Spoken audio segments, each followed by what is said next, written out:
welcome back to Tuko Freshy. Hii ni show moja tunafanya Tuko Freshy pamoja na Gumzo Mtaani, na tumekuwa tukienda from one mtaa to another mtaa kwa have conversations na vijana, kwa have conversation with young people in the community. Tulikuwa Kariobangi last time to the conversation was all about water, sanitation and access to education opportunities. Na leo tuko Kawangware. Kawangware mko freshi? Hapana, mko freshi? Tuko freshi. Haya, sasa sisi tunafurahia sana kukama hapa hivi. Hii ni show moja tunaleta in partnership Camp Voices na Center for Multi-Party Democracy, and of course tunajipanga pia for the People's Dialogue Festival. Tunawakaribisha nyinyi wote hapa hivi. The biggest question tunajiuliza leo tukiwa hapa hivi Kawangware ni state ya health iko aje? Hospitali zinapatikana wapi na hizo services ziko aje? But before tuendelee, acha my friend hapa hivi atukaribishe officially na tuhost huku leo. Sasa ni tena. Benye nilisema, my name is Oprah Kadesa. We invited Camp Voices na Tuko Freshy for the session, so we are hosting them hapa leo, na ningependa kuwakaribisha officially to Kawangware. Feel free. Asante sana, na that is now women power, si ndio? Kila place mmekuwa tukienda like mtu amekuwa tukaribisha na kongamano, si tumu appreciate at least. Ametumobilize hii crowd yote na tumekuwa hapa hivi pamoja. That's a very good one. And Oprah, what makes Kawangware the nice place to be? Unajua kuna zile story kila mtu akisikia na kongatua anazoshare vituko zake na Kawangware, si ndio? Wewe like ukisikia wase wazoshare Kawangware na nini? Okay, that is a very interesting question. What makes Kawangware a nice place to be? I'd say probably the people and the market. I think the market sort of brings people together because there's so much activity that happens like in the markets, like kuuza manguo, chakula, and it's sort of the central place that brings like everyone together, people of different tribes, people of different religions, ages and everything. So I'd say that's the market that brings people together and the communism of everything. At least wote tunajua Kawangware market, ndio? Lakini kuna market moja pe inatoka yenye Mwezani na mnajua Toi? I think kama tunatoka Kawangware lazima ajue Toi market, ndio? But anyway ni sawa. So sisi tumekama hapa hivi because tuliona hii conversation ni poa kabisa tuifanye hapa hivi. Let me just give the microphone to nani hapa hivi. Nataka tu kuuliza, the last time ulienda housini when? Anyone tu hapa hivi. When is the last time ulienda hospitali? Anyone hapa hivi anaweza kutuambia the last time ulienda hospitali? Patiana microphone pale. Chap tu. Okay. Jina, anza na jina. Jina ni Clinton Iku. Mimi natoka hapa Kawangware, na last time nilikuwa OC ilikuwa around 24th January. Na ulihudumiwa? How was the service like? Service ilikuwa fiti. Honestly, I can't complain. Ilikuwa smooth. Kufunguliwa, venye walijipanga staff, how could take time, wali settle in, kila kitu ilikuwa tu fresh. Okay. Sawa. Tusikie mtu mwingine, maybe experience yako last time kwenda hospitali. Any other person? Can I hear from a lady sasa? So Margaret, the last time I was in hospital was early this year. Their services was dope. The only issue that I had with them was their time. Walikuwa na take a lot of time kushughulikia mtu, but mine was a serious issue. So like alafu pia the expenses ilikuwa a little bit expensive, but pia mimi nilikuwa nimegonjeka sana. So ugonjwa wako ilikuwa na match bei, ulikuwa unachajiwa. Haya, sasa tu appreciate watu wawili. Okay, sawa. Let me ask, and any hamshaiona fire anywhere within Kawangware? Kushai kutokea na fire? Mshaiona ambulances around? Mshaiona ambulance? Why do you think ambulance huwa zinafika late? Hebu tuambie like what's the experience, any kind of incidents in Ushaiona? Okay, kuna outbreak ya fire ikitokea. Hapa tuna jina? Okay, my name is Glacius. In case fire imetokea some place, it take the people near to struggle kuzima before ambulance, the injured waokolewe. Ambulance itakuja late kushughulikia watu, ingawa inapigiwa phone mapema. Or maybe kwa maoni yako mbona huwa inafika late? Inafika late because maybe roads are poor, congestion, jam. Okay, sasa tumu appreciate pia basi. Nitarudi pande ingine. When you talk about hospitality, the last time ulienda, mpatie microphone. Last time ulienda hospitali, how was it affordable? Okay. It was affordable. Lakini hata niseme kwangu ilikuwa affordable juu sikuwa mgonjwa sana, unaona. Siwezi sema na mse akona TB. So siwezi relate juu yangu ilikuwa kitu tu minor. Ilikuwa infection peke yake, but it was affordable. Okay. So mimi sijui kuhusu diseases zingine zinaweza kuwa ni ngapi, unaona. Sawa. But ilikuwa affordable. Asante. So maybe I just want to throw this question to all of us. Mwenye tu ako tayari sasa anaweza tu inua mkono na jibu. My question to you ni, when you think of health as a young person, what are some of the health issues zinasema zinakuwa of interest to vijana? Ile inasema okay, these are the things that we care about our health. Health issues kwa vijana ni kama gani? My name is Harkins, and to me, I'm a sports person. So health issues ni, I don't have any broken bones. I don't have any internal sickness like, let's say, nimegonjeka, nimelala hivyo. I don't have malaria. So that's what you really care about when you hear about the topic health. Yeah. Okay, so any other person? So okay, sawa. Mpatie mic. So my name is Goyo. When I hear about health, what really comes to my mind, because I don't really remember the last time I went to the hospital, but the issue of health, maybe I think the issue of reproductive So the issue of sexual reproductive health. Now, like the issue of HIV, we have to take care as a young person usipate hizi maradhi za sexually transmitted diseases. And then I think the other aspect of health when it comes to the young person is the issue of hygiene. Definitely you have to keep, whether it's the place you stay, you have to keep at least hygiene. Usikue maradhi kama ya cholera. At times even the issue of washing fruits, I think that's what I can say when it comes to health. Kama HIV, do young people really care? Msa niambia jana that imefika point saizi watu wanaogopa mimba kuliko hata diseases. How proud do you think? Maybe mpatitu ndio nitaka with the lady mwenye alikuwa pale.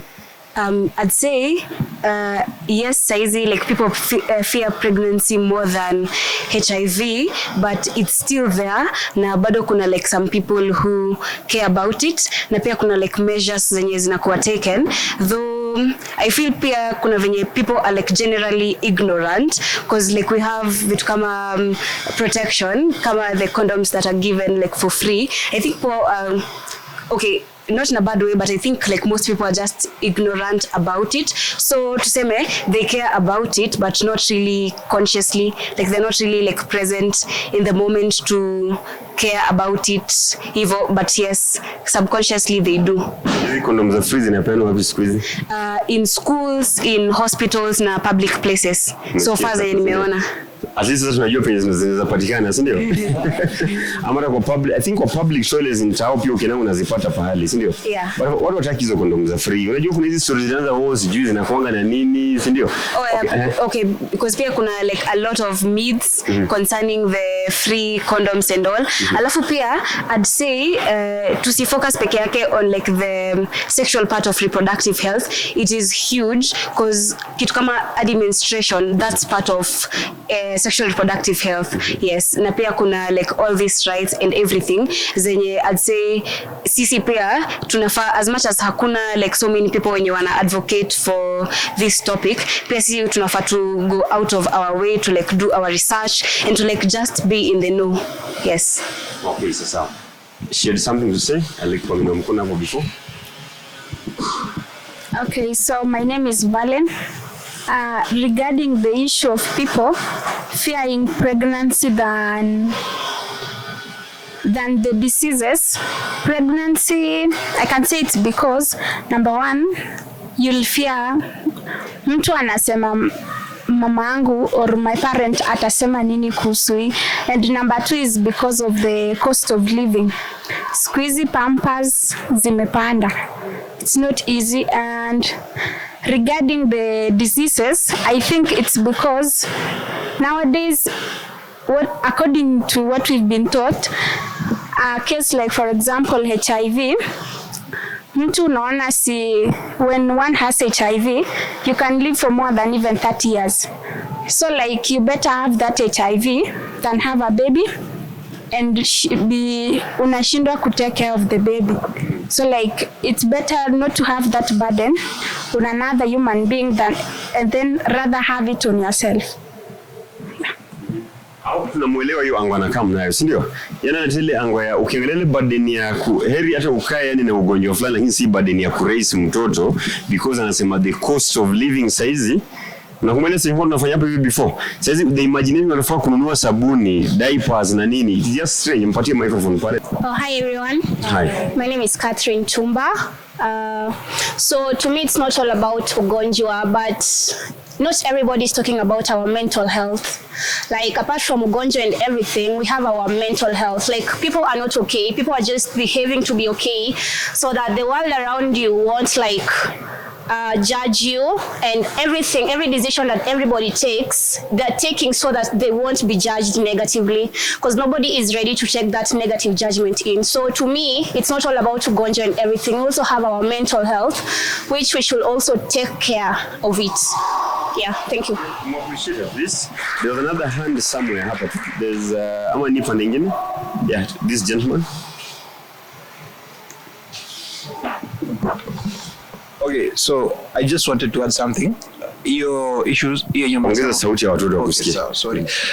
Hiyo issue ya watu wanaogopa mimba more than HIV ama tu ugonjwa iko hivi. It's because najua ukiwa na mimba, ukiwa msichana, kitu cha kwanza kenye society itafikiria huyu alikuwa na full around, na utakuwa marginalized huko, utaekwa kando, unaona? Hiyo ni kitu inaonekana, but the moment uko na HIV, si ati sisi ni madaktari tunakuangalia tunaona uko na hizo midudu ziko ndani yako, hakuna mtu anaona uko na virus. So watu wanaona ili waishi na kitu yenye watu wajui kuliko yenye kitu yenye watu wanaona. So that's why wanafia mimba, but ugonjwa wanaichukulia rahisi, unaona? Then wanasema kuna ARV, sijui kuna nini, watakula, watafanya zoezi, wataishi. So that's why watu wanaogopa mimba kuliko nini. Wanaogopa kinyo wataambiwa juu walipata mimba mapema, unaona? Okay. Yeah. Hebu patia Mona pale hiyo microphone. Nataka tu kumuuliza swali. Mona, the same question ya, do you think watu wanaogopa mimba kuliko the cost ya kukaa na nini na ugonjwa, ama ni the other way around? I would like to second what he said. It's actually right. You see, when you're pregnant, people are going to see, because there's a baby and there's a baby bump, and the society will judge you harshly. They'll know that you had sex before marriage, and they'll judge you for that. But for disease kama HIV, no one will know you have. Saizi siwezi jua kama anyone amekaa kando yangu ako nayo, because ndio ujue mtu ako na the disease, you have to go for screening. I don't work with the tools, ama I don't have an X-ray in my eyes. I won't know. So it's actually, people find it easy kukana the disease than kukana mtoto, because of one, the judgment. Two, the cost of living. Let me tell you something. If it's really hard for you to feed yourself right now, imagine trying to feed another whole human being. Unampeleka wapi? Where are you going to live with a child? Saizi rent is unaffordable. You see, saizi school fees imeongezwa like 300% up. How are you going to pay the fees for that kid? So I'd see why someone would prefer kukana the ugonjwa, in which pia the medicine is a bit affordable, I can say. Like more affordable than living with the child. So yeah, I'd say it's true.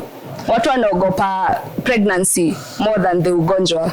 Okay. So just still on the same. Mona, yes. Maybe hata kama utakulia ma someone else. Sometimes kijana anaenda kwa hospitali, anaenda kujipima, si ndio? Maybe kujipima tu disease yote, ama hata kuangaliwa sasa mimba ama nini. Do you sometimes feel this like una feel hapana this mtu vile ameniangalia, ama hata vile, do you feel sometimes intimidated ukienda kudeal na some of these health officers? Are there such kind of experiences ushaisikia, maybe youth na kusema my friend? My friend said. Your friend said? Of course, there's always that fear oh my God, the fear of the unknown. Because in as much as we say that, oh, I'm not sexually active, there's other ways you can contract the disease. So, of course, ukienda kupimwa, there's always that 1% probability of, oh my God, maybe I went somewhere and I ate something, I was in contact, I had an open wound and I was in contact with someone and I contracted it. So there's always that fear. And what I'd love to tell you is when you go for screening, the person who is there like to guide you on, how are they called? The volunteers, on each of the volunteers. Yes, when you're kwa the visiting centers, they are well trained. They know how to like handle either you're positive or negative. They'll always come in with like counseling and they are well trained for that. Sawa sawa. So ile mambo ya oh ananiangalia funny. It's because it's all up in your head, you know, like you're so much in your head space. And of course it's how do I call it? Inakubalika kusikia uoga, you know. So yeah, definitely. Let me hear from a gentleman. Si pale maybe iko na hapa hivi. Anyone hapa hivi? Pitisha mic hapa. Pitisha tu mic. Yes. Mpatie chap tu ipite hapa. Your experience ya wanaume na hospitali na health services zinakuwa tofauti kidogo. Mwanaume anaenda hosi ama kwa pharmacy anaenda tena na lecture hata huyo mtu mwenyewe vile anafaa ku. Okay, yes, I'm Victor Magdalinson from Kawangware. I'd like to add something there. You know, as now youth, most of us, let me say a lot of the youth right now, they don't like going to hospitals. They don't like going to hospitals. You can go to the hospital, you're going to get a lot of mothers, and most of them, they are pregnant. So when youth, maybe let me say, on our age, when a person is pregnant, that is why you are going to get that person going to the hospital. You see, but there is that fear, she's going to get she's going to meet somewhere in the hospital, so she's going to have that fear. She won't go to tell someone I'm going to the hospital. But at least if you are living in a plot, there is that if they are mothers, they are going to tell you I'm going to the clinic, sorry. But if you get a person like in our age, she won't tell you they are going to the clinic. But sasa wewe mwenyewe experience yako na hospitali wewe? Ulishaenda hospitali ama ukiwa mgonjwa unalala unaamka? My last going to the hospital was in 2013. I have never stepped in the hospital. Na hiyo ulienda ulikuwa umeenda kufanya research ama ulikuwa umeenda ukiwa the last when I was in the hospital, actually, on my experience, I didn't see any person from my age. I didn't see any person from my age. A lot of them were mothers, because even if you see even a youth going to the hospital, yeah. So ulienda hosi na kupata vijana hosi, so ukajua hospitali ni penye place ya wazazi wa mama na baba. Yeah, wa mama na wa baba. But even most you can't get even a lot of fathers. They are parents, they are our mothers. Yeah, wanaenda ku clinic, fathers are pregnant. Yeah, so you can't get a lot of youth like us, because they fear. They have that kind of mentality of fearing. How their friends will talk like this. They are going to share their udaku, you see. So awananga ile roho ya kusema tuwakimbie usina, kama ni kwenda ni ile ya kisiri. Huyu huwezi jua kama hata rafiki yako ameenda usi leo. Unaona, wako na ile uoga ya kusema can I go to nitaenda ama sitaenda, unaona. Okay.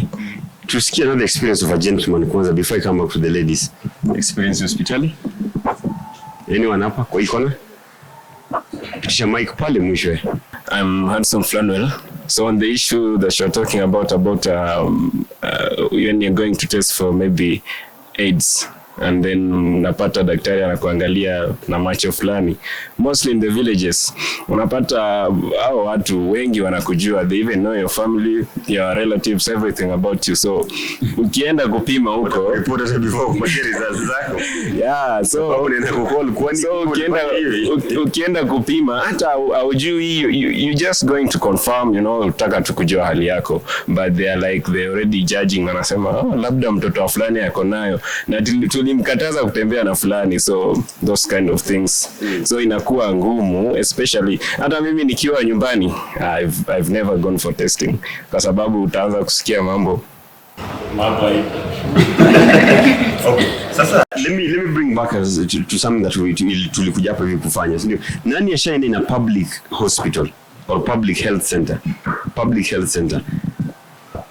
Atuongei na wadosi wale watu wa Mare Immaculate na kina nani, ndio?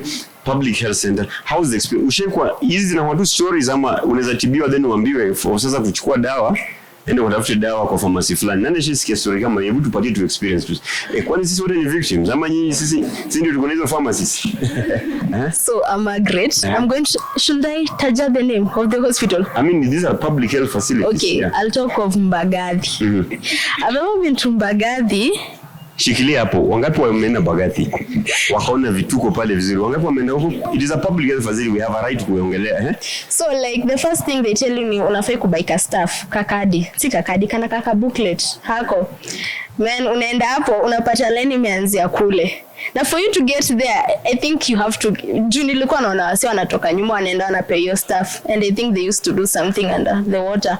Unapea na kadundi upewe. Ununua kadi wa Kenya wanalipa kitu tena wapate kadi. Like the line is too long. Unapata kuna mtu akona mgonjwa. For me personally, I was not being treated. I wanted them to send for me hizo vitu za shule ndio inge shule.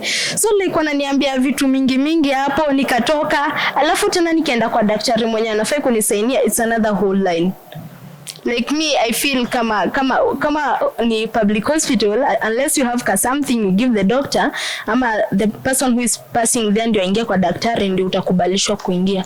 Otherwise you have to make a line all the way from morning to noon. That is called kuja mapema. Call kuja magidha ya saa 5 utangoja hadi saa 8 ndio shughulikiwe. Hiyo sasa ni experience yake. So you had to pay I mean you saw people wakiruka line wanalipa ndio wapatie kadi. Yeah. Tusikie experience nyingine na public hospital.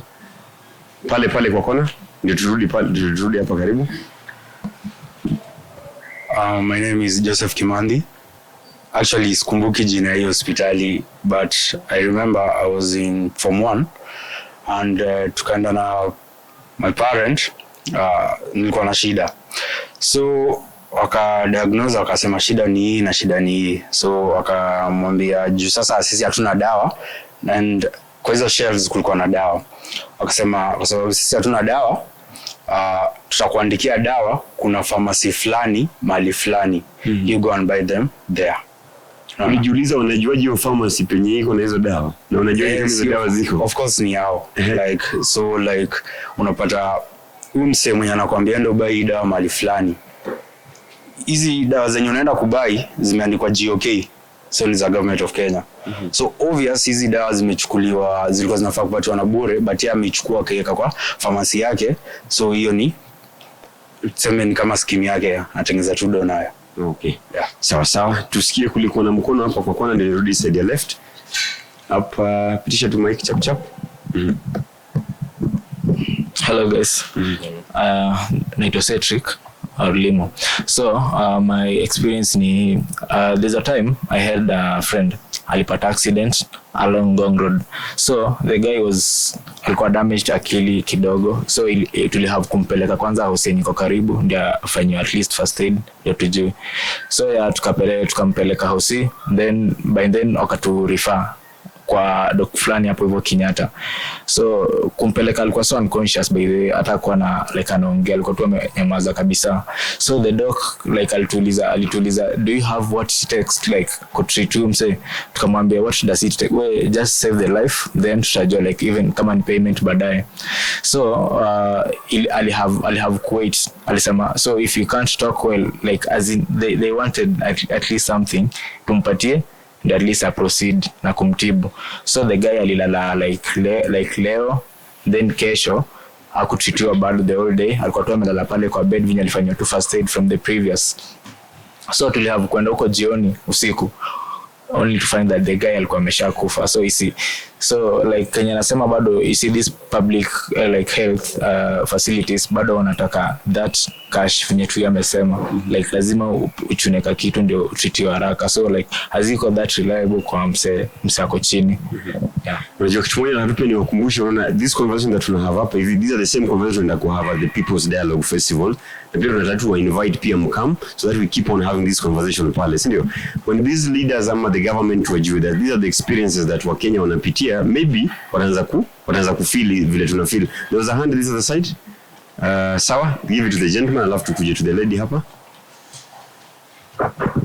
Hello guys, I'm Benjamin Ndegwa na nimeshukuru kwa hapa.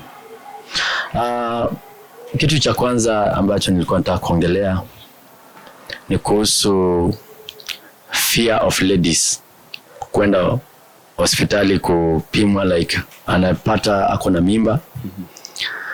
Sio kitu kibaya, na afadhali ukuwe na mimba kushinda ukuwe na magonjwa. Ukiwa na mimba utajifungua vizuri na mtoto ataendelea kuishi. Hawezi jua nani atakuja hapo kando kusaidia mtoto wako.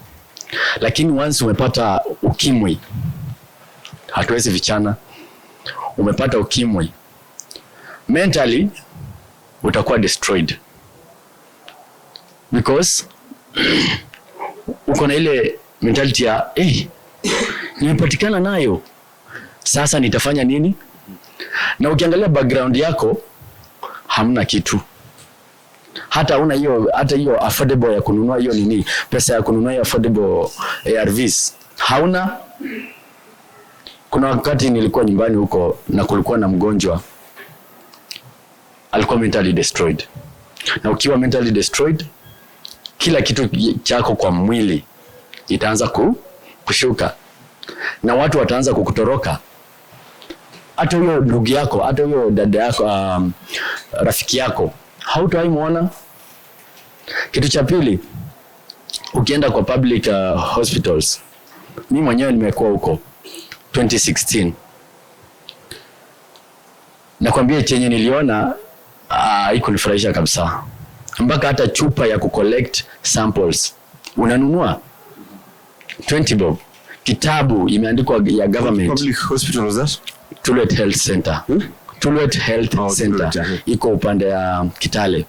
It is sub-county hospital. Mpaka chupa ya kununua samples unanunua.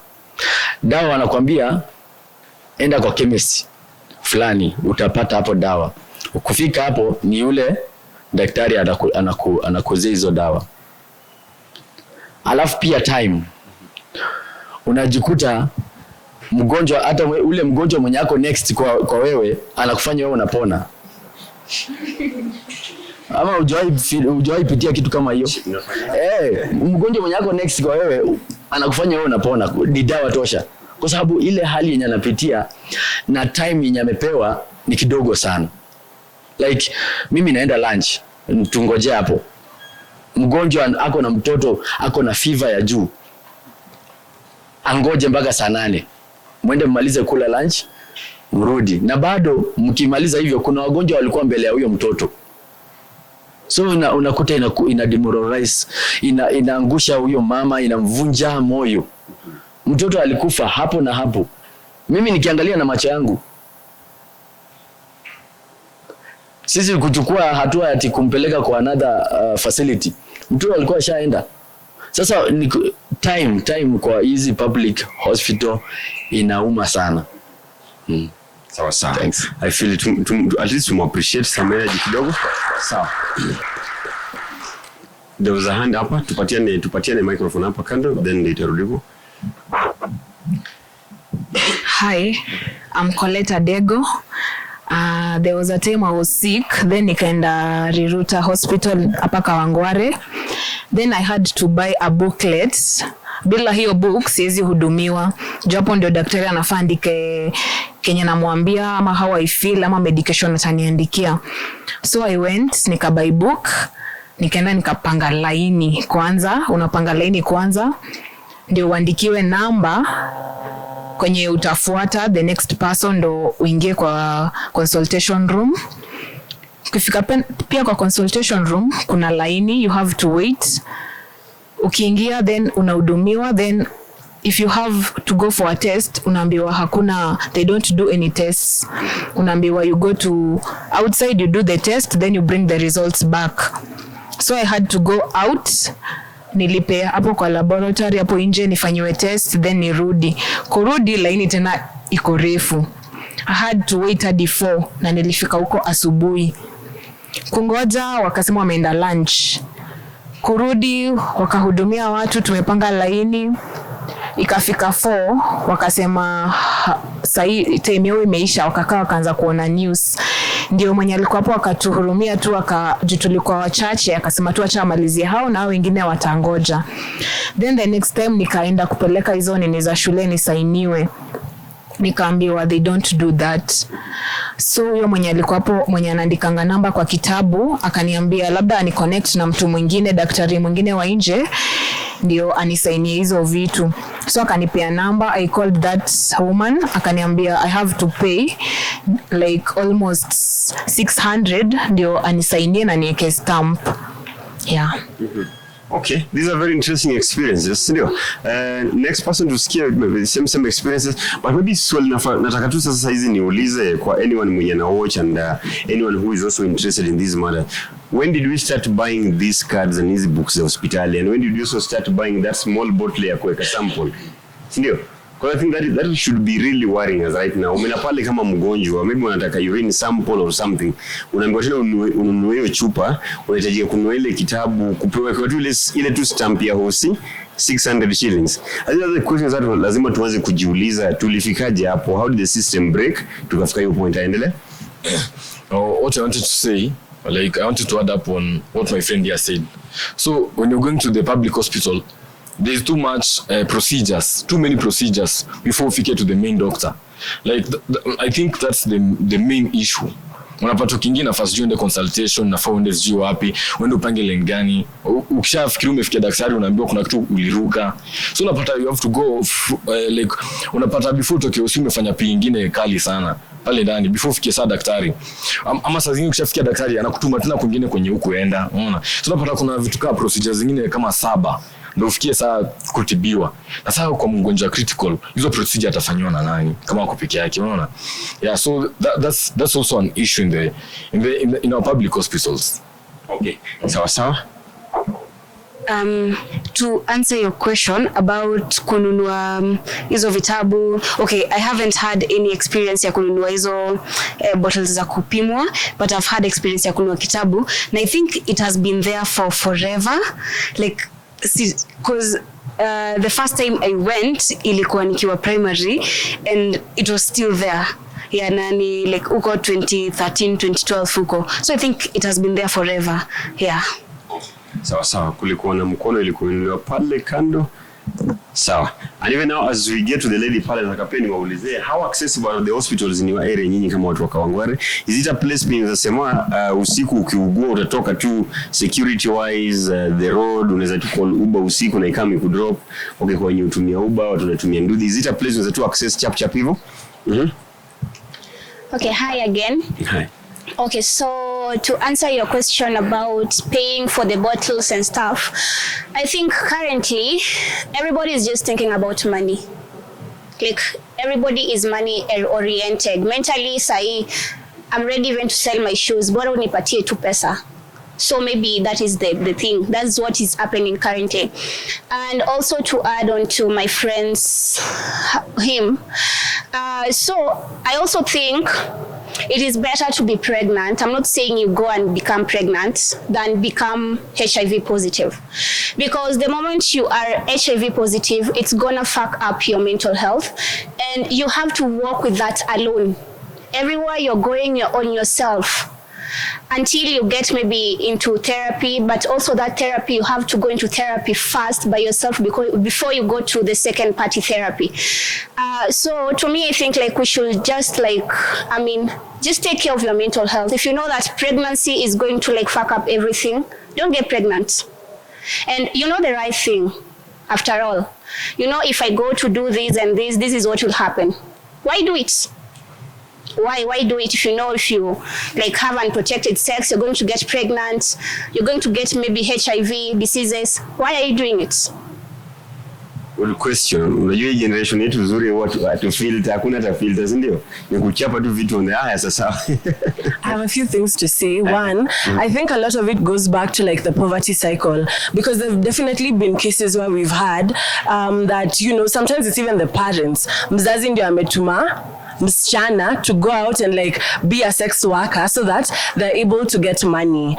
And you see, like if you look at where this is coming from, a lot of it is hatuna hata unga, like we don't even have sukuma wiki hiyo siku peke yake. Achana na stima tutatumia candle. Hatuna food, watoto wako na njaa, so mzazi anaona sawa, wacha nimeshindwa hata kupeleka huyu msichana shuleni, wacha nimpeane afanye hiyo job arudi. Then think of what atasema, okay, use ARVs. Remember again, in these not ARVs, condoms.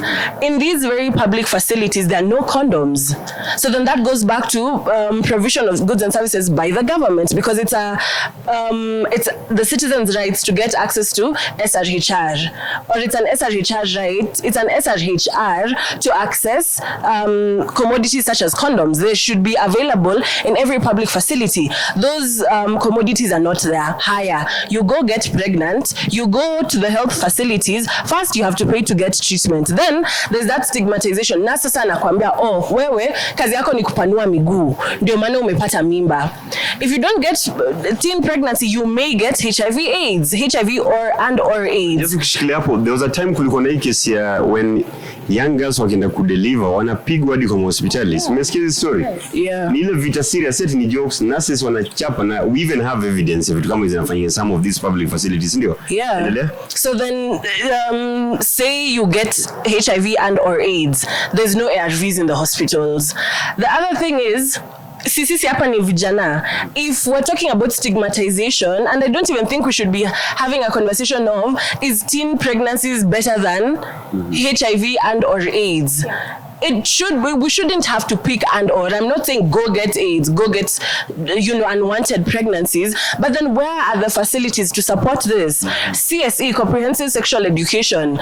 Perhaps if we had this, then we'd mitigate against some of these things. The government does not want it to be in the curriculum. So then it's this whole cyclic thing of lack of political goodwill, poverty within the societies, and then it just goes on and on and on. But then again, kama mimi ndio niko na HIV/AIDS, who are my friends? Before my parents, achana na wazazi wetu, because they've grown up in a generation where kama uko na ukimwi ni it is very stigmatized. But rafiki yangu ni nani? Kama ningekuwa niambia rafiki yangu leo, si vijana wenzangu. So that stigma has gone to the level of sisi mavijana. So then we also have to change that mindset and be a little more supportive. Let you be the safe spaces that your friends are looking for within the community before we start looking at what are our parents saying, what is the government saying. Charity must begin at home. And then the last thing I want to say about this healthcare thing, and it may not directly affect Kawangware, but then and it was like 2 days ago, there's been this issue of people died on the SGR. They were not drinking, they were sick. SGR imeenda, hakuna daktari kwa SGR, hakuna first aid kit kwa SGR. The person died. It goes back to this whole conversation of healthcare. And you're not necessarily going on the SGR kuenda kupiga sherehe ama raha. Sometimes umepata kibarua Mombasa or Kisumu, wherever, Nanyuki, you've gone on the train. Maybe that was the most affordable option because you cannot afford a flight. Then you suddenly get sick. No one wants to fall sick. You get sick, there's no access to medical care on the train. People are dying because of that. Lastly, ukipata homa leo, hakuna mtu anakuambia, Opondo ako na homa, Kimbali ako na, I don't know, pneumonia. So then why is it that when it comes to HIV/AIDS, it's such a, don't touch, don't speak, don't say, see no evil, hear no evil. We need to destigmatize this whole HIV conversation. And it's important to remember, HIV, you don't only get HIV through engaging in sex. There's a lot of different ways to get HIV. So we really need to have that conversation around some of these nuggets that touch on health, as well as the political goodwill in as far as provision of healthcare services are concerned. Okay, so I more appreciate it. On the same issue of access to information, especially in health, I once read of a case, not just reading, I also know of similar cases. Penye mtoto anarudi home anaambia babake niko na shida ya macho. Because they cannot afford, anaenda tu hapo kwa reli. Si mnajua hizi scrap, penye unazanga hizi second hand glasses. Ananunua tu glasses ya lens anapatia mtoto avae. What happens later? Now sasa after kidota kama 1 month 2 months sasa macho sasa imeharibika kabisa, because kumbuka hizo glasses zijapimwa, si lazima kuna process fulani before zikwambie uvae glasses fulani. Again you've also heard of cases when mtu anaumia usiku na hizi access hospitali. Now that's what I want to bring back to hapa hivi Kawangware. Let's now bring the conversation back. Are hospitals accessible in the places where you live? If an emergency was to occur, is it the health facilities around, are there places where you can easily get to usiku ama in a moment of emergency? Anyone? Hello once again. So for me, Kenya naweza sema yes, in ghetto places ama tuseme maybe in Kawangware we have hospitals, we have those dispensaries, we have the pharmacies, but now the question is do they have the service that they need, or the equipments, or the specified medicines that we get, you see. So like unapata hapa tuko na dispensary sama hizo hospitali ndogo ndogo, but when you go to Kenyatta you have the services. So niambie, for instance umebreak maybe bone yako ya mguu and umeenda hospitali and they can't treat you, they need you to maybe to have a scanning or something for you to get. So niambie usiku utaenda wapi, like uende utafute scanning ndo rudi utibiwe, you see. So see iko inconvenience mostly. Sawa. Any other person hapo hivi before? Sawa, pena mic to the gentleman, then to the lady. Yeah, I'm Ivan. So yeah, I did have an experience whereby an aunt of mine, she was very... Okay, I had an experience where my aunt was very sick. She had some fibroid on. So an issue occurred where it reached around 3 a.m. in the morning, where it became so bad. So what happened is that we tried to call some medical. There was a number that they always give, the hotline number you call, but you wait and wait. They put you on hold. So because you cannot get an ambulance to come, so the only thing is for you to look for access to a motorbike, and you cannot get a motorbike at that time. So unfortunately for her, as you are trying to look for a vehicle to take her to a hospital, because you can't take her to the dispensary, they don't have the adequate facilities for that.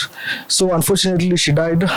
Yeah, so it becomes hard, because what you need is to find either an ambulance which can come with a person who can do the first aid to mitigate the situation. But for now, you cannot take her to a dispensary or anything. Most of them are closed at that time. So it became an issue whereby you cannot access based on a means of transport which has the facilities to support the life until it reaches the adequate hospital. Mm-hmm. Yeah. And do you have a solution for that? Is there something you can propose that can be done? Yeah. Sister, do you have something? Yeah. Sister, I'll come back to you, but let me hear from, there was a hand up at Tukando. The lady, then I'll come back to the gentleman pale. So I'm going to give an experience with, there was a time I was coming from Waithaka, Washaneshi Kawangware, wanajua Waithaka. So it was early in the morning, I was in a matatu. Alafu, an accident occurred. There was this car that was trying to navigate ndio ivuke hii side nyingine ya barabara. You know that barabara is normally usishike mic kama msanii, si ndio? Hold to stay by sasa. So kuna hii barabara ya Waithaka na kwa Kakonde tu. Yani ni two way peke yake. So I think huyu mtu wa boda alikuwa anaenda kupita hii side ya two way ya zenye zinarudi hivi juu sisi tunaenda hivi, and then he was hit by a car coming this way. So this person was thrown on the other side. And by the time an ambulance, since zile hosi zilikuwa karibu, there were dispensaries and they couldn't help. Kenya alikuwa anaweza kusaidia ni only the first aid. So like ilimekukwa na jam, so as tulikaka hapo. So by the time tulisikia ambulance inakuja, like it was a whole probably 20 minutes before jusi tulikuwa tushaanza kuenda ndio tuko na ambulance inateremka. And probably I don't know that person kama ali survive, jusi what happened, jusi tulikuwa tushaenda. And hiyo ambulance ndio tupatane nayo sasa ilikuwa almost 20 minutes ishapita. So I don't know if the guy survived ama I don't know. Yeah, so I'll say that kama ni public hospital watengeneze yenye iko karibu basi na zile za Waithaka ukienda Kikuyu yenye iko around hiyo area, rather than calling a whole ambulance. Hadi labda ilikuwa imetoka Nairobi Women. Unaona Nairobi Women iko hali. It's quite a long distance, yeah. Okay. So, okay, mimi nasema hapa Kawangware, ongeza sauti tafadhali. Hapa Kawangware. Hospitali kwanza ni kiasi.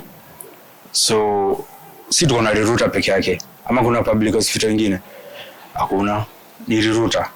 Mimi sinaishi hapa hivi Amboseli, so ndo nitoke Amboseli until all the way to Riruta. Lazima nipitie huko Soko Mjinga, barabara kwanza ni mbaya. Unaona? Hii barabara tu ndo ametengeneza hii lami iko hapa kwa sababu sema ni kwa mabombe. But ukiingia hapo hivi Soko Mjinga ni ngumu ku navigate until ufike Riruta. Secondly, sema si accessible kwa sababu ya cultural beliefs. Kuna place yenye nyoka ikikuuma wana believe tunafaa kufanya hivi. Unaona? So hatatumia hospitali. Unaona? Hawezi tumia hospitali. Kwa nini? Kwa sababu sisi tunaamini nyoka ikikuuma ila tunaekelea weke ingine ikuume ama weke ingine ikuume. Unaona? So hiyo kuna hiyo belief. Hiyo only that. Okay, so sawa. To appreciate. Was there a hand this other side? Yes. Kuna later there's a gentleman hapa. Ongea naye. I'd like to speak to on the service and on the transport. Maybe during the night and you are sick. Let me start with the transport. Most of our roads here in Kawangware ziko ndogo, unaona. So unaweza pata gari iwezi access pia kupita. Alafu pia ukiexpect ambulance ikuje kuchukue, hiyo ni noma pia because most of the ambulance inatoka mbali ndio ikufikie. Alafu ukumbuke pia hizi roads zetu, yes naona at least walieka lights, so hiyo siwezi interfere nayo. So but there is this youth, of course lazima tu kuvuruge. So lack of insecurity pia ina matter. Unaweza pata uko mgonjwa mnahari kwenda kusaidia mtu fulani ama kuna kitu fulani imetendeka au uende ngangane kusaidia, but you get is already used, umeshafika hapo kazi yao ni kuiba instead of helping. Unaona, so wameshafika wameanza kukupora ama wameanza kuiba vitu fulani instead of supporting to help ama to call for help. Alafu kitu kingine, there is this lack of communication. Juu kama kuna kitu imetendeka utapata yes majirani wataanza kuitana lakini hawatakuja kusaidia. They'll come to view. So itafanya wewe mwenye unateseka kukua nini, labda kama uko na hiyo shida itakuishia, itakulemea haraka, ndio utapata support. Watu kazi yao ni kuview na kuangalia kenye kinaendelea ama kurecord. Juu saa hizi anything that is happening, people keep recording, they don't want to help. Unaona? So ndio most kitu ina happen. So these roads unaweza pata like kitu kama wewe uko mgonjwa ama kuna kitu imehappen, kitu ita access haraka ni pikipiki. So pikipiki ndio most wazi nasaidia wagonjwa huko during at night. Hata unaweza pata even if you are pregnant, mtu atakimbia kuja kusaidia, mwenye utaita ni mtu wa boda, because the time you are going to wait for ambulance to come ama Uber ama whatever, haitafika haraka, you will have to wait a lot of time. Alafu tuende to the service. Hapa Kawangware vile my friend amesema public hospital, yes ni moja, but on the other side ukiwa ni usiku, most private hospital ndio zinakuwa zimefunguliwa usiku, na ukienda hapo utapata hautasaidiwa, utakwambia sasa mtoe hapa mpeleke Mbagathi. At that time bado hujasaidika, unaona. So most ukifika kwa hizo public private hospitals wanakuambia enda to the public, wanakutoa hapa, for example wanakutoa hapa wanakuambia enda mpaka Mbagathi, and it is at night. So unapata hiyo pia support ya kusaidia hauna, na already pia hapo maybe kuna ule mtu mwenye hakuwa anajiweza kulipa hiyo pesa, unaona. So inakuwa difficult kwake wakati anafika hapo hajasaidiwa, lakini inabidi tena alipe hiyo pesa. So inakuwa somehow difficult kwake kusaidika, because yes Kawangware ni watu wa hustler. So watu wa kuhustle, ukidepend mtu aweze kungangana kutoa ile ndio aweze kusaidika na kuwa ngori pia. Okay, sawa. Hiyo ni point moja fiti sana. Pitisha mic huko. But wewe pia kipitisha mic niulize, do you think time size imefika ile at least kila Mkenya unafaa kuwa na some basic knowledge za vitu kama first aid? Because sometimes incidents zinafanyika huko home, na hii point umetaja, it is so common in Kenya. Sasa hizi mtu anaweza anguka hapa hivi amecollapse, baada tumsaidie, kila msikilizaji kuna YouTube channel na sijui nini, we want to record vile mtu anaanguka na jamaa anakufa, si ndio? The incidents ametaja pale ya motorbike, hizi vitu tunaziona hapa hivi tao, bike na gari zimegongana, baada tuangalie vile tunasaidia yule mtu wa bike. What are we doing? We are busy recording, or wasi wamekama wanapiga mtu wa gari. While is just an accident inafanyika, si ndio? So by the time tumaliza hivi vita yetu, tumeumiza mwenye alipata accident na mwenye pia aligongwa zaidi pia ashapasa. Sasa what are we solving exactly? Yes, there was a hand sawa. Hi guys, my name is Kimberly. So what I wanted to bring out in this conversation, number one, NHIF. Like, see, the employed, people who are employed, tunakatonga NHIF. Niseme tu wale watu wako employed huwa wanakatwa NHIF every month, but then how useful is your NHIF card in these hospitals? Like, when you go there, will you get the service with just giving your NHIF card and then you get everything including the medicine and you go? Ama your NHIF card is just a decoration in your wallet or your purse, because when you use it in the hospital, the amount that they're giving for like the service is very little and it's not able to actually help you. So my question to the young people right now is, how useful is the NHIF card, and why is it that every month we have to put money in the NHIF if it doesn't even help you? So why do we need it? See, we just do away with the NHIF, let every man be for himself, because we continue putting money in the NHIF and then you go to the hospital, unapata aupati your services. Like, I had an experience, there was a patient there. The lady has her NHIF card, but then anaambiwa hawezi dungwa sijui sindano gani, NHIF haikava hiyo, NHIF haikava sijui nini, NHIF only provides sijui only 500 shillings for you to just do consultation, but from consultation, hiyo sindano nye unaenda umeprescribiwa udungwe, to the medicine, to everything, it's you paying. So what is the actual use of NHIF right now? If you can go to a hospital and it was a public hospital and you're using that card, but they still don't recognize it. Good question. To appreciate kila mtu mwenye ameongea hapa hivi. Appreciate vizuri kabisa. Sasa, because this is a dialogue session, and this is what will be happening actually at the People's Dialogue Festival. Simwambia, that's what happens. Hii conversation yote bado tunaweza endeleza pale. And this is just the beginning of the conversation tunafanya from community to community. Na mkikuja pale, tunataka mkuje specifically kwa ile tent ama hiyo village itakuwa na handle vitu za kuachieve ama kuimplement article 43 on the different issues tumekuwa tukitaka. Sawa. Na tunasema pia form ni dialogue, because we believe in conversation sisi wenyewe kwa wenyewe. I want to give you 1 minute to consult mwenye kwa kando yako. Maybe just maybe let's form maybe some pairs up. If you just get someone, you have time kidogo to consult someone. If you are to pick any of the issues zenye zimediscussiwa hapa hivi saizi and you are to present a solution, what is the solution ungetaka kukama up nayo? Any of them. Just pick someone, wawili tuone nani atakuwa na partner, maybe wawili. Just turn to somebody. Sasa mimi nawapatia sasa time ya kuconsult nyinyi wenyewe. Bana, mimi usiconsult na mimi. Consult na huyu. Mkisikia hizo vituko zote zenye zinafanyika, mara hakuna madawa, mara hakuna nini.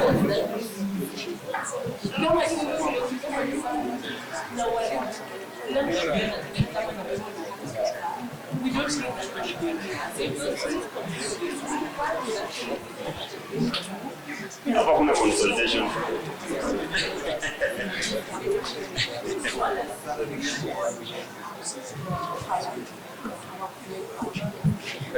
Consultations zenye tunafanya ni around I want to think around vitu kama how can ambulance access our community in case of an emergency, sawa? How do we ensure that we can push the government dawa zikuwe kwa hospitali, sawa?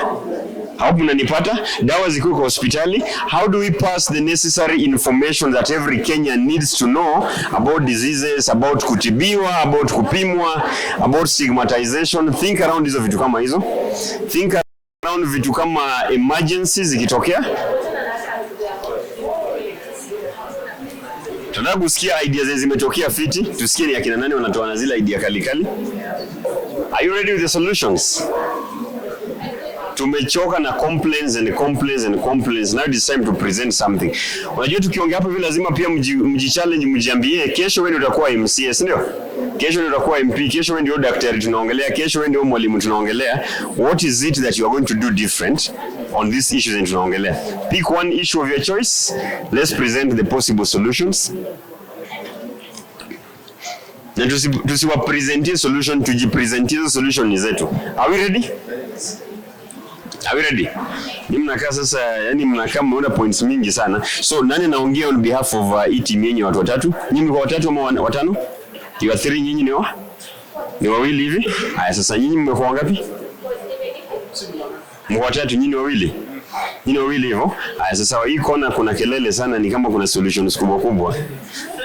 Inakaa kona ya activist, hii kona ikai kona mzuri. Hii solution sasa. Mnatuambia like engine hapa alafu kuambia unataka kutaka issue gani mmepika za the three people. And straight to the point. So my name is Sifa. Na issue yangu kubwa kuhusu population in how many hospitals so acha tuongelee Kawangware is very densely populated.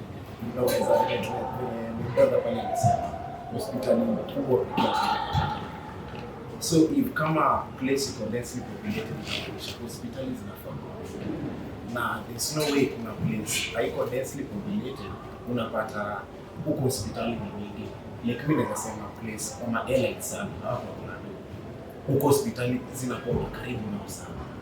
Yaani mtu kicheki mume ashafika hospitali. So place kama Kawangware for me is hospitali nyingi sana.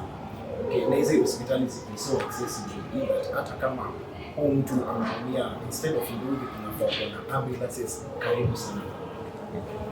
Alafu kitu sawa sawa, tupatie watu wengine mic, shika mic. Hapo nani naongea ni wa behalf? Sawa. So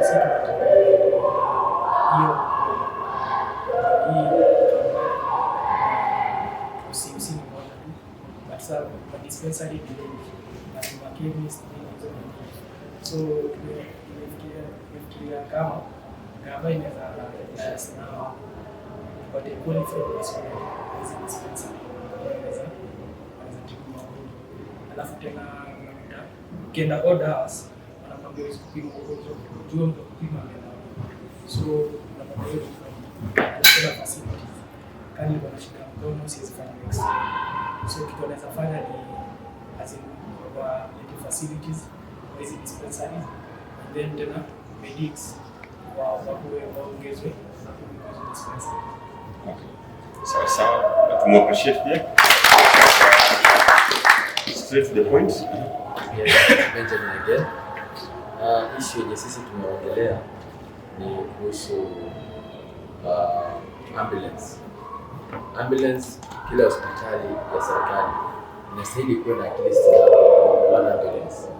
Na kwa kuhusiana na ambulance, ni wangapi hapa ni watoto wa landlord? Nisichafue jina. Ambulance inakuja tukuchukua wale malandlord. So ikiwa affordable kwa kila mtu. Isikuwe ati Benjamin amekuwa mgonjwa so abebwe na ndugu. Benjamin amekuwa mgonjwa akimbishwe na ambulance, at least ikuwe mbio haraka.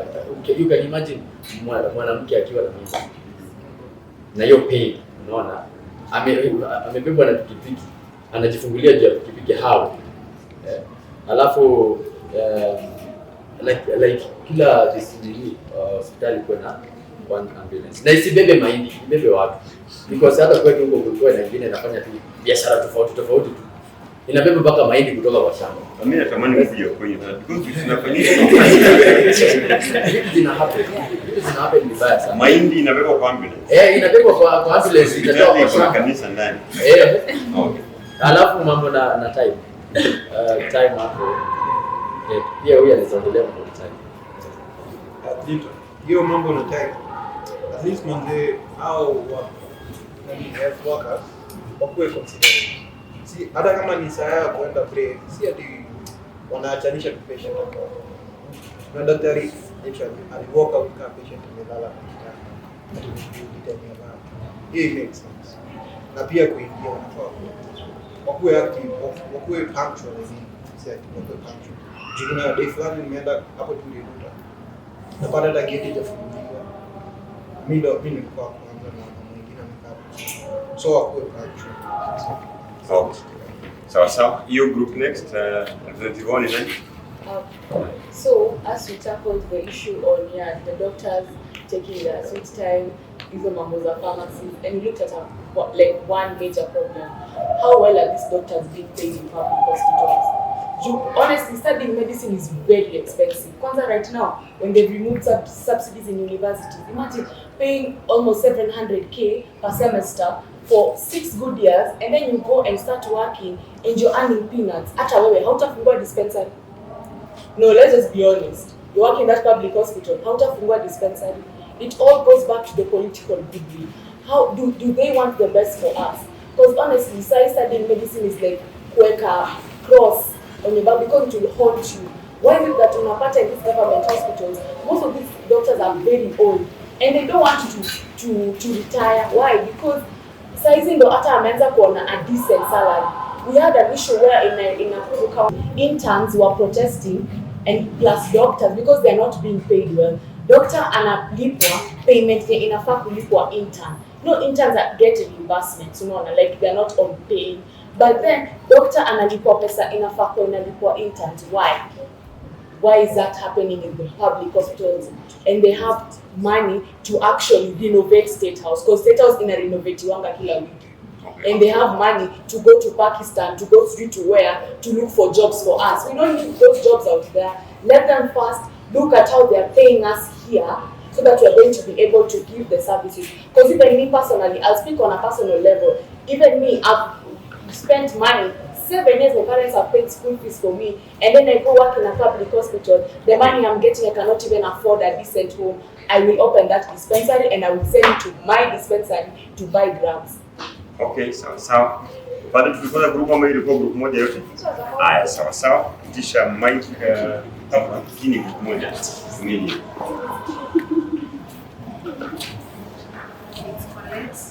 We're tackling the incident when someone is sick at night or amegonjeka tu abruptly na ambulance ziko mbali and we only have the router here.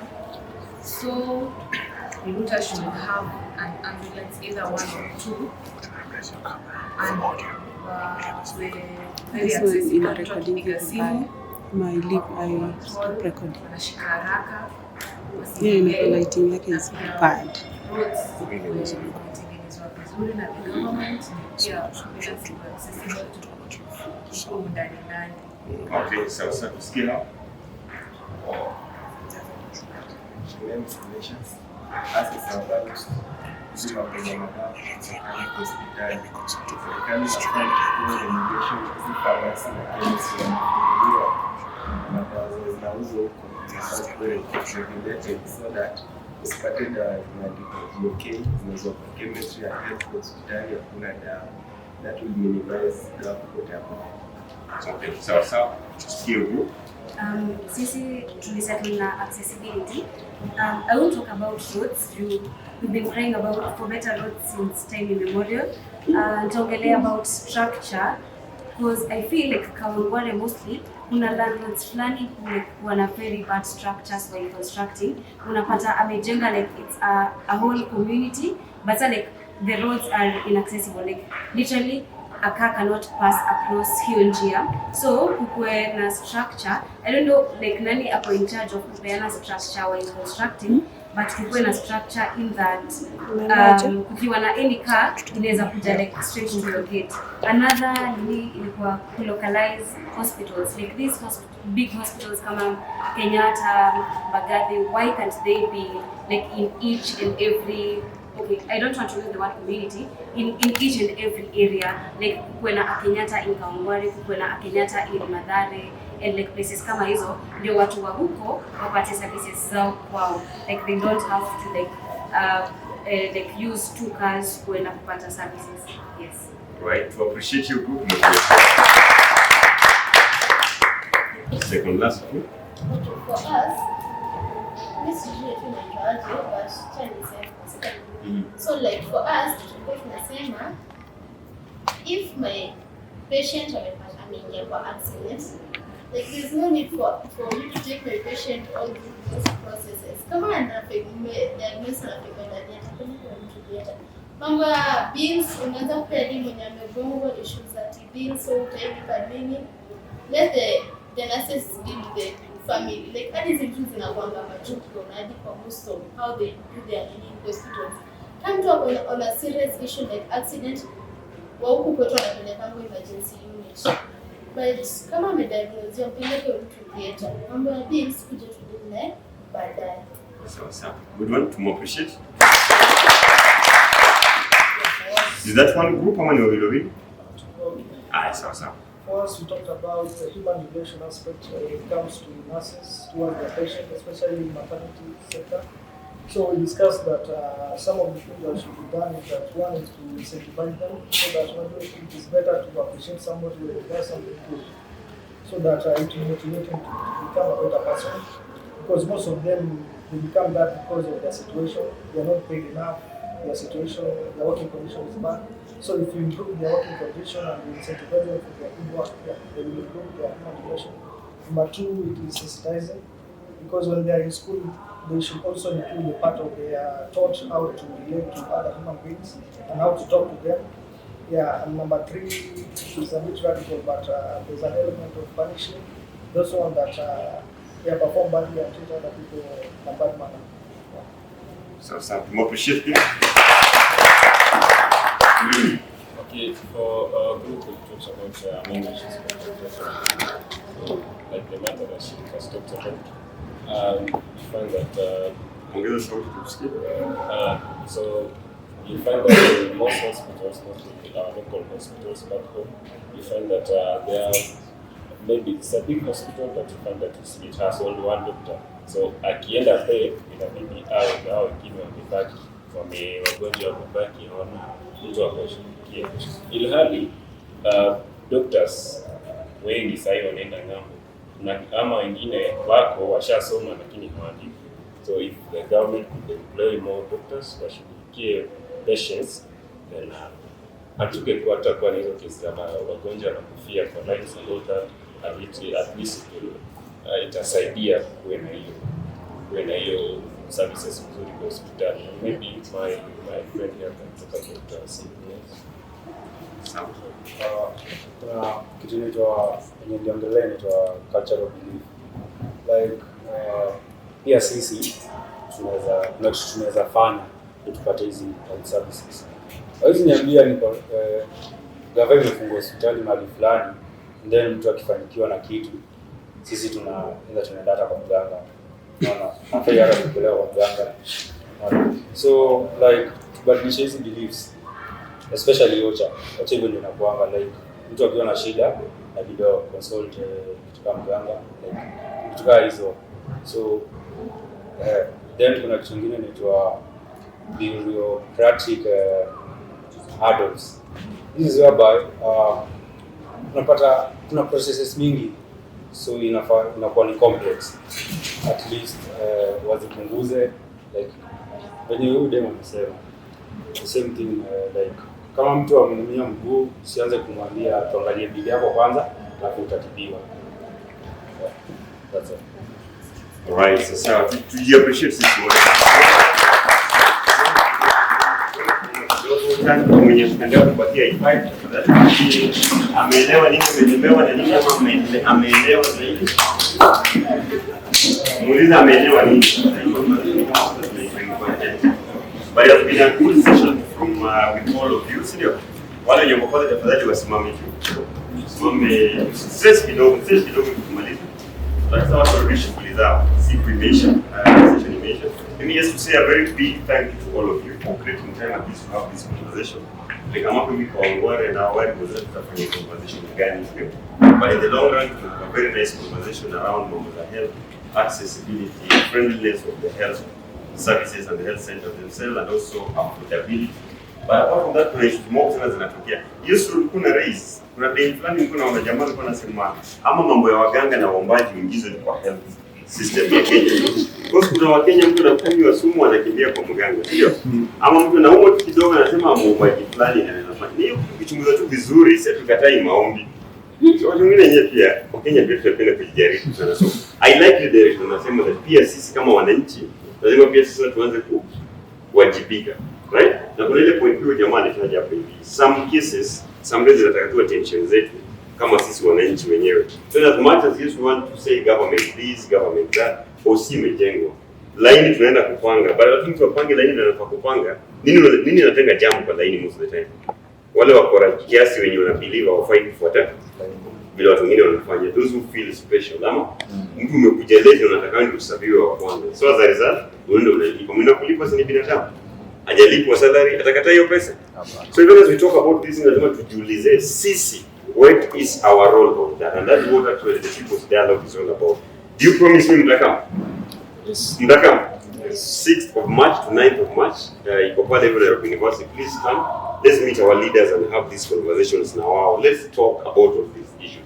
And anytime tukitoka hapa hivi, remember the conversation inaendelea online on all other social media platforms, TikTok, Facebook, Twitter, Instagram, wapi, endeleza hii conversation. Hashtag ni Gumzo Mtaani, hashtag ni form ni dialogue, na hashtag ni Tuko Freshy. So we keep up with this conversation. As we clap together, nataka tu clap msaidie kwa appreciate watu fulani. Kwanza, let's clap for ourselves, appreciate ourselves for being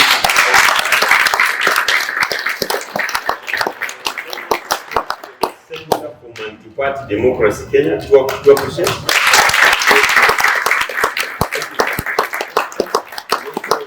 The voices together to all of us, of course, for just coming na kuacha zile shughuli tunafanya. We might be 30 people hapa hivi, but niko sure we are speaking for many people. Kama ni aje? Yes. Saizi kuna watu niko sure kwa hivi pale hivyo home watu wa kushughuli zao. Nyinyi mamo kama hapa hivi tumekaa over 3 hours having conversations amongst ourselves. Asanteni sana. Wishing you a very nice afternoon. Keep watching, talking, discussing, deliberating, sharing, and above all, welcome People's Dialogue Festival 2024. Tuonane tena next time in another community, of course, with another topic. Asanteni sana.